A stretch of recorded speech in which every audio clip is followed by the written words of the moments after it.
മാനസിക വെല്ലുവിളി നേരിടുന്നവരുടെ സംരക്ഷണവുമായി ബന്ധപ്പെട്ട പുതിയ ഫെഡറൽ നിയമം പുറപ്പെടുവിപ്പിച്ച് UAE. രോഗികളുടെ അവകാശങ്ങൾ സംരക്ഷിക്കുന്നതിനൊപ്പം മികച്ച ശാരീരികവും മാനസികവുമായ പരിചരണം ഉറപ്പാക്കുന്നതുമാണ് പുതിയ നിയമം. നിയമത്തിലെ വ്യവസ്ഥകൾ ലംഘിക്കുന്നവർക്ക് 50,000 മുതൽ 2 ലക്ഷം ദിർഹം വരെ പിഴ ചുമത്തുമെന്ന് അധികൃതർ അറിയിച്ചു.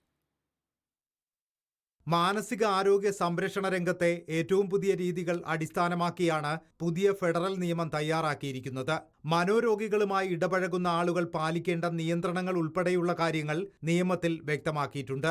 മനോരോഗിയുടെ അവകാശങ്ങളും അന്തസ്സും സംരക്ഷിക്കാനും അവരുടെ സാമൂഹിക ഏകീകരണം പ്രോത്സാഹിപ്പിക്കുന്നതിനും നിയമം മുൻഗണന നൽകുന്നതായി അധികൃതർ പറഞ്ഞു. വിവിധ മാനസികാവസ്ഥകൾ മൂലം കുടുംബങ്ങളിലും സമൂഹത്തിലും വരുത്തുന്ന അപകടകരമായ സാഹചര്യങ്ങൾ ഗണ്യമായി കുറയ്ക്കാനും ഇത് ലക്ഷ്യമിടുന്നു.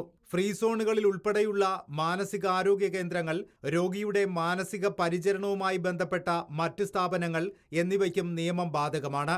മാനസികാരോഗ്യ കേന്ദ്രത്തിനുള്ളിൽ ലഭ്യമാക്കേണ്ട സൗകര്യങ്ങളെക്കുറിച്ചും നിയമത്തിൽ പറയുന്നുണ്ട്. ചികിത്സാ കേന്ദ്രങ്ങളിൽ ലഭ്യമായ സൗകര്യങ്ങളെക്കുറിച്ച് അറിയാനും പരാതികളും നിർദ്ദേശങ്ങളും സമർപ്പിക്കാനും അവകാശമുണ്ടായിരിക്കണം. രോഗിയുടെ പൗരാവകാശങ്ങൾ സംരക്ഷിക്കുന്ന ായിരിക്കണം പരിചരണവും ചികിത്സയുമെന്നും നിയമം വ്യക്തമാക്കുന്നു. രോഗികളെ വൈകാരികമോ ശാരീരികമോ ലൈംഗികമോ ആയ ചൂഷണത്തിൽ നിന്ന് സംരക്ഷണം ഉറപ്പുവരുത്തുന്നതാണ് പുതിയ നിയമം. മനോരോഗികളുടെ അവകാശങ്ങൾ സംരക്ഷിക്കുന്നതിനായി രാജ്യത്തെ ഓരോ എമിറേറ്റിലും ഒരു നിരീക്ഷണ സമിതി രൂപവൽക്കരിക്കണമെന്നും നിയമം നിർദ്ദേശിക്കുന്നുണ്ട്. Reporter, Dubai.